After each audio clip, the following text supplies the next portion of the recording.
Well, welcome to the Farm Progress Virtual Experience breakout session. We're talking today about what will the election mean for your estate plan. And my name is Holly Spangler. I'm the editor at Prairie Farmer and an executive editor here at Farm Progress. And I'm joined today by Curt Ferguson. Curt is an estate planning attorney in Salem, Illinois. He owns the Estate Planning Center, and he's been a longtime columnist for Prairie Farmer here in Illinois, and just shared a lot of thoughts and ideas and suggestions and help for farm families on succession planning over the years. And so I've asked him to join us here today because we have this election looming here before us, and voters are going to head to the ballot box pretty soon to determine whether Donald Trump remains president or is unseated by Joe Biden. And we are looking specifically today at what their proposals are for their tax plans. In general, we look at Democrats being in favor of returning them to a historical norm and Republicans being more in favor of lowering or even eliminating them.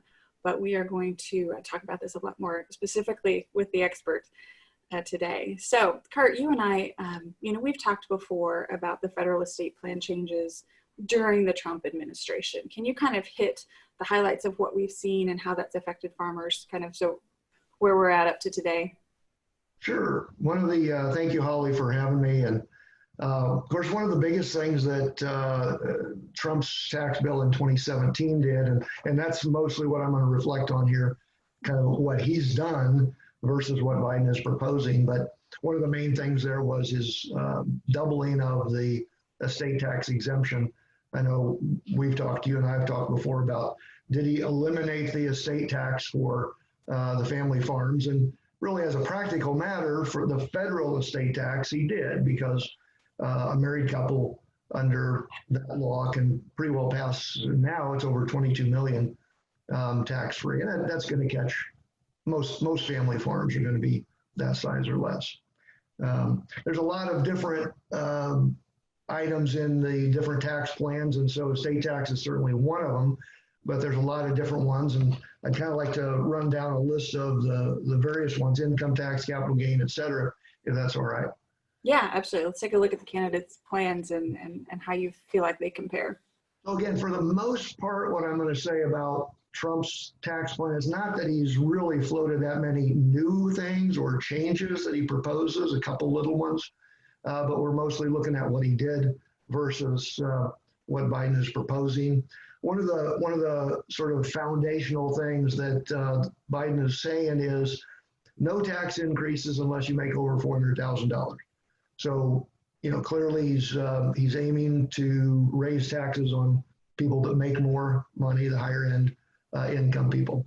And that's, for the most part, that's going to hold true as we go through these. Talking about income taxes, the main thing that happened in the 2017 tax cut was all the rates, almost all of the rates were lowered a little bit, like the 15% rate went down to 12, 25 down to 22. The biggest change there that is reflected in Biden's proposals is the top rate went from 39.6% under Trump down to 37%. And so the kind of the first and obvious thing that Biden is proposing is to raise that 37% back up to 39.6. Now, based on current rates and current the schedules, that would only apply to a married couple making over $622,000. It would apply to single people at a smaller level than that. Capital gain tax, in 2017, there wasn't actually a rate change, but the top rate of 20% only applies to a little bit higher amount of income. So the income at which it kicks in, you might say, got raised a little bit. And he has been, this is one thing that he has floated just lately, especially with the economic crisis and all that, is suggesting a further rate reduction. He'd like to see it go down to a top rate of 15%. And I looked kind of historically, that was the top capital gain tax rate from 2003 through 2010. So it's not really out of line with historical figures. Now, one of the things that is kind of fairly dramatic. And Biden's proposal is he would like to raise the long-term capital gain tax rate from that 20% up to 39.6, basically take it to the top marginal ordinary income tax bracket. But he says that would only apply to individuals that have more than $1 million of taxable income in a year. Now, that's a fairly small number of cases. However, if you look at something like a sale of land, a person can have $1 million of capital gain in a year and reach that tax bracket pretty easily. Yeah. The other thing about that one is, and I'll come back to this here in a few minutes, but this would have a substantial impact on estates. And so one of the biggest things relative to estates and estate planning is going to be what this capital gain tax issue does on his proposal for estates. We'll come back to that in a couple minutes. Under the 2017 tax bill, a whole new concept of qualified business income was introduced and basically gave sole proprietors, partnerships, S corporations, what we call flow-through or pass-through tax entities, a 20% deduction off of their taxable income. And that's helped a lot of farmers for sure. Biden would like to phase that deduction out, again, if you make more than $400,000. Corporate tax rate, pretty big change in 2017. Our top corporate, like for a C corporation, tax rate was 35%. And it actually had a couple of steps in the brackets. Trump's tax bill made that a flat 21% rate. Now, I don't know, I don't want to say a lot of farmers, but some farmers have a C corporation. Probably more these days have an S corporation or partnerships or just sole proprietorship. But those who have the C corporations, there's the kind of inherent double tax on the income. You make the money, the C corporation pays tax, and then if you get the money out, you basically have to pay it out as a dividend and pay tax, individual tax on that again. This reduction to 21% made it a lot more feasible to pay the 21% tax in the corporation, then pay a dividend, and still not be in, even if it was double tax, it wasn't really that bad. So it made it a lot more feasible to get income out of the corporation. Main proposal that Biden has made is this 21% flat rate. He would just like to raise that to back up to 28%. On Social Security tax and self-employment tax, or what we sometimes call payroll taxes. Just yesterday, I think it was, we started a deferral period on the employee side of payroll taxes. This is kind of an optional thing employers can do, supposedly a kind of a stimulus for the pandemic and all that stuff, to let the employees keep a little bit more of their paycheck. Now, Trump that's supposed to last through the end of the year, and then it would actually be paid back out of tax withholdings for next year. Trump is proposing that once that deferral has happened from now through the end of the year, that those taxes would basically be forgiven, not collected after that. Biden's proposal on payroll and self-employment taxes is very interesting and certainly aimed at the $400,000 income folks. So payroll taxes have and self-employment taxes have traditionally been paid on a gradually increasing amount of income through the years. Right now, it's up to about $137,000, $138,000 a year. So you pay that self-employment payroll taxes on that amount, and then they go away. Biden's proposal is that if your income goes over $400,000, you start paying those payroll taxes of 15% or so again on everything over $400,000. So that's one which, again, not a real large number of our farm clients are going to hit that. But if you have a good year, or if you retire and sell your equipment, you're going to have a lot of ordinary income. And that, tacking that 15% back on there is going to be pretty brutal. Right. like-kind exchanges. So farmers have, over the years, from time to time, you sell this piece of ground and you replace it with something closer to the operation or whatever.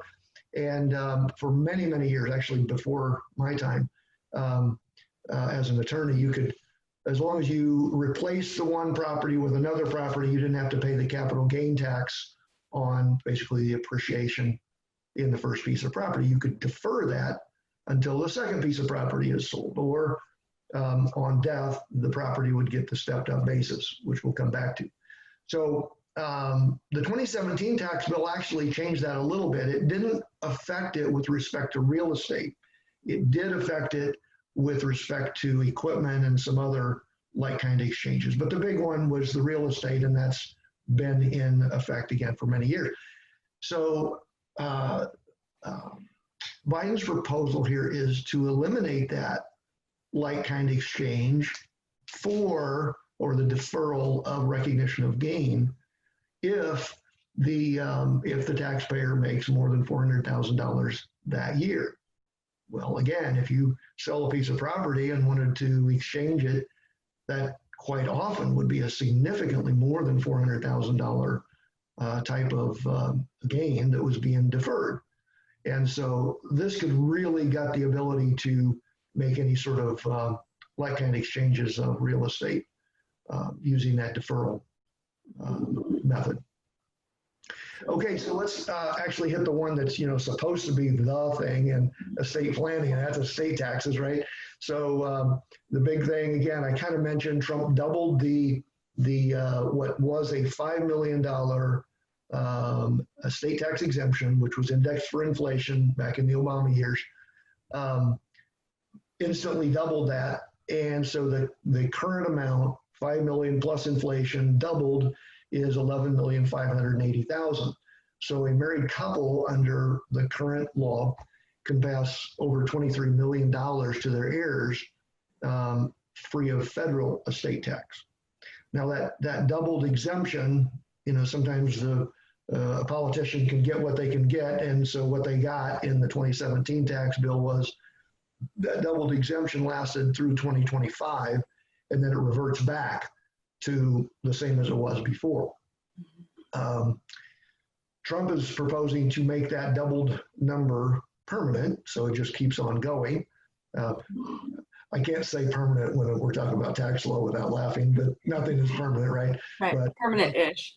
Yeah, so that it doesn't automatically revert, okay?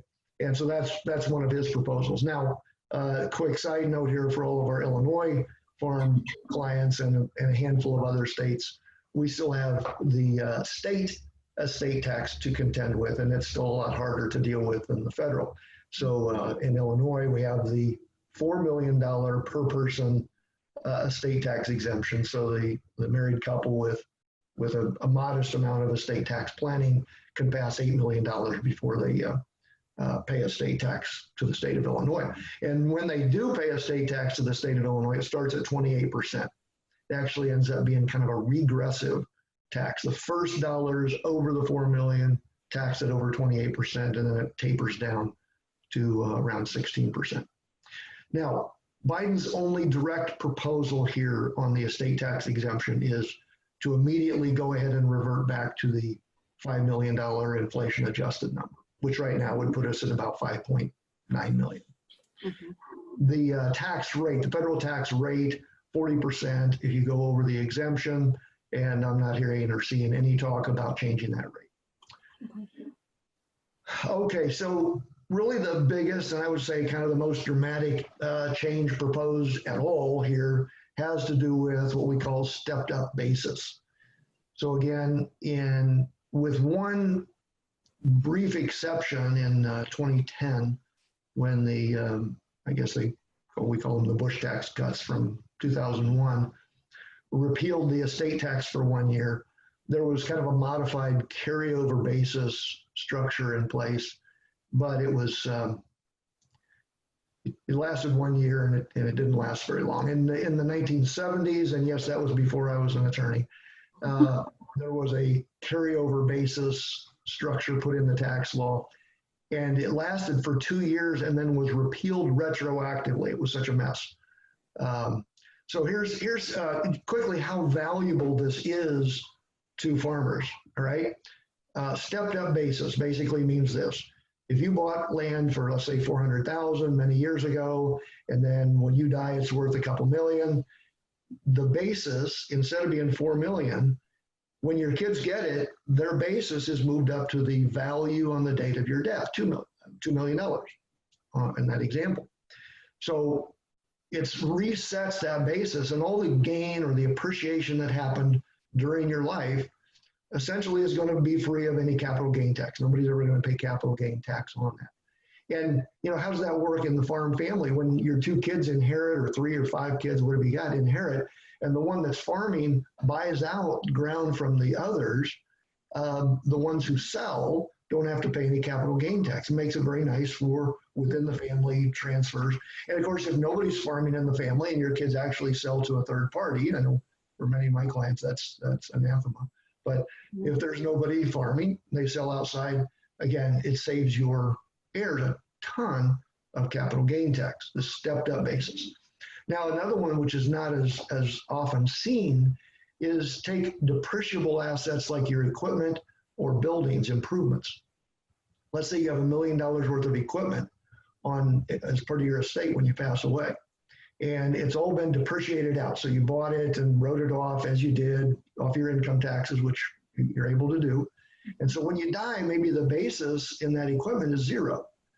The value on the date of your death, again, I'm saying, let's say it's $1 million worth of equipment, that becomes the new basis in your kids' hands.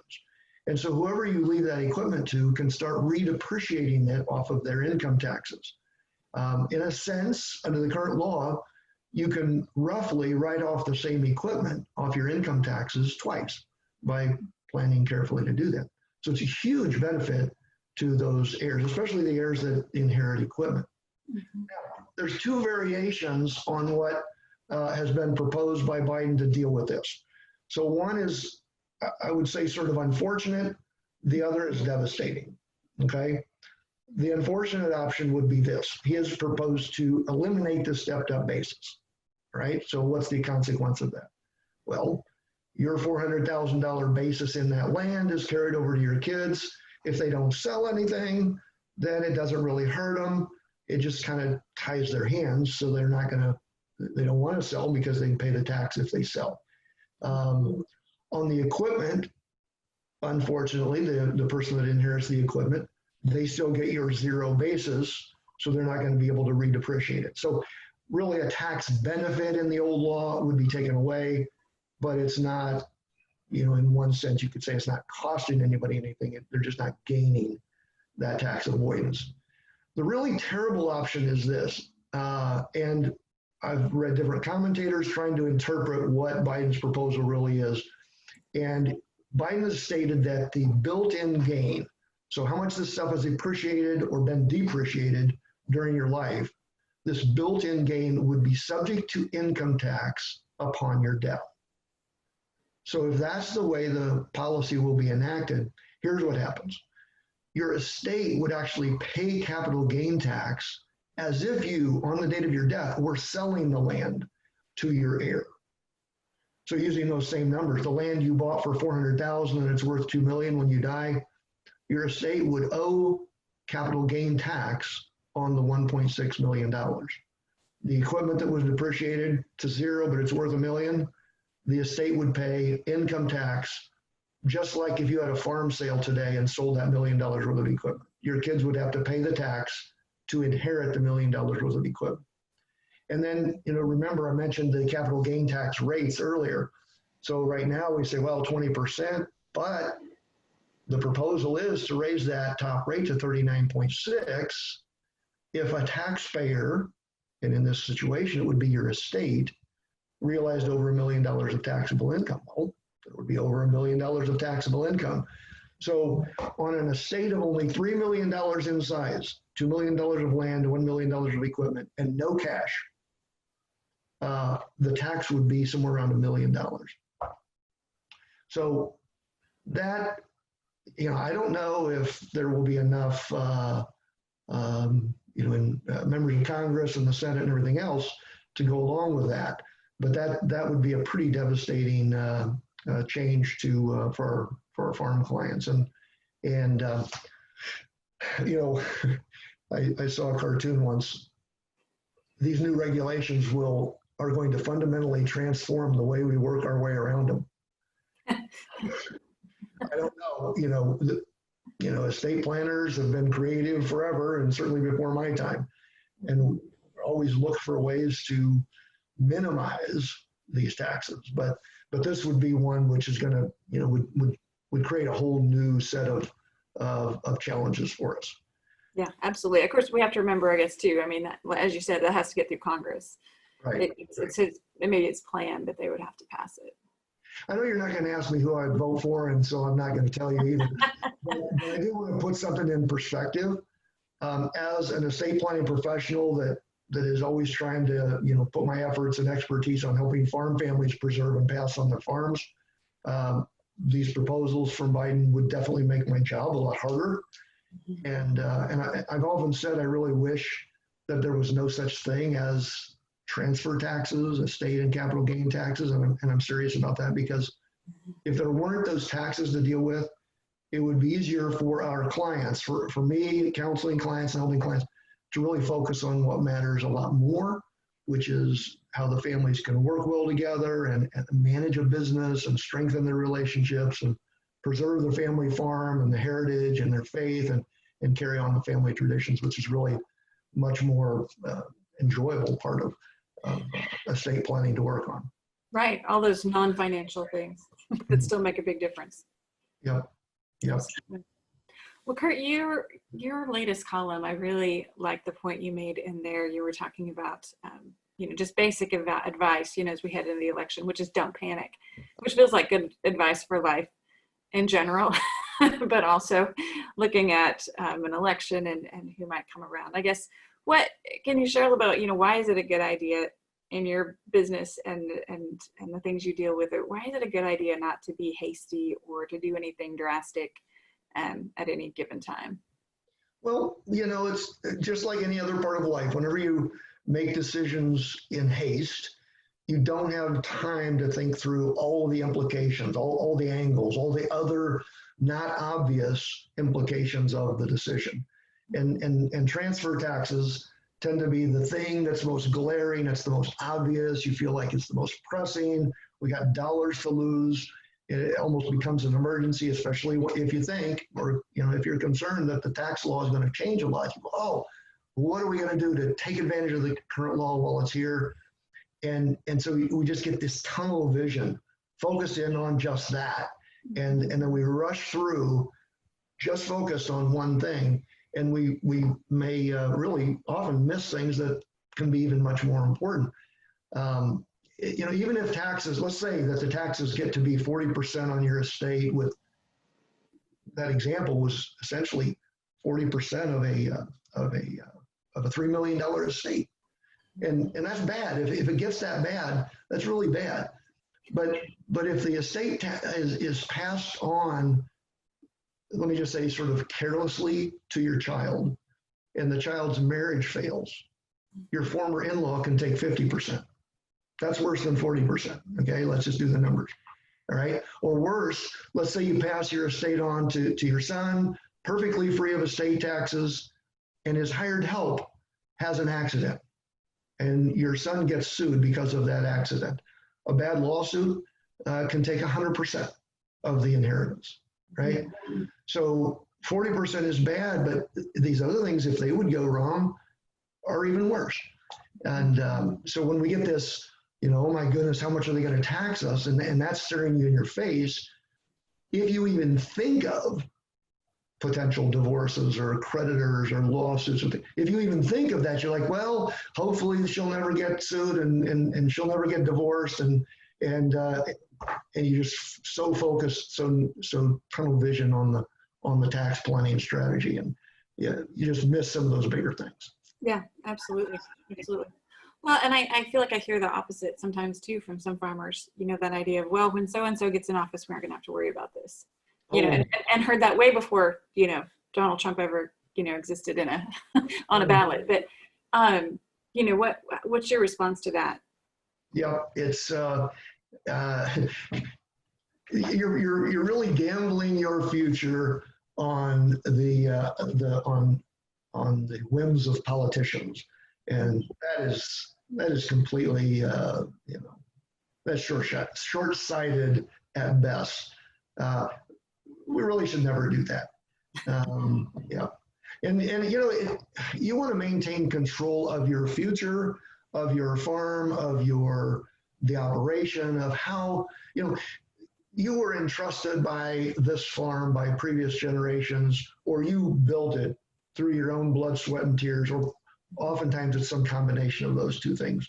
And so be responsible for it, even in this way.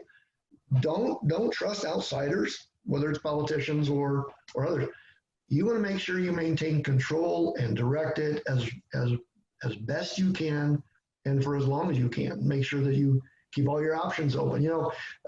It's sad sometimes, but we have the expected successor son or daughter in the family, and so we start planning that they're going to be the successor and start putting assets in their name or something. And the next thing you know, farming isn't always easy, and maybe they decide it isn't for them. Well, depending on what all you've done in starting to transfer things their way, is very hard, if not impossible, to pull that back and redirect things. So maintain control of those things as long as you can. Absolutely. Absolutely. Well, Curt, we need to wrap up here. Is there anything else you would like to add? Parting thoughts, parting advice? Yeah, it's it really is an kind of an important climate we're in right now. Interest rates have never been lower, and that's a real opportunity for some of the transfer planning when you do need to go ahead and move assets out of your estate. If you do want to take advantage of current estate tax exemptions and gift tax exemptions, this lower interest rate environment we're in can really allow you to do some leveraging that is not otherwise possible. Land price is a little bit depressed right now. Who knows where they're going to go, but certainly that's an opportunity. And these are the kind of things that if you do it right, you can really maximize the use of your estate tax exemptions. If you're just sloppy about it or simplistic about it, you waste a lot of opportunity. So just get good advice. Make sure that you take full advantage of the opportunities that are out there. Excellent. That's lovely advice, Curt. I sure appreciate it. Appreciate all your words of wisdom over the years too for our readers and through your columns. And if anybody's looking for Curt's columns, you can find them on our website at prairiefarmer.com and of course in the magazine. And with that, Curt Ferguson, thank you so much for joining us. And Appreciate the opportunity. Absolutely. Absolutely. We hope everybody will take that to heart.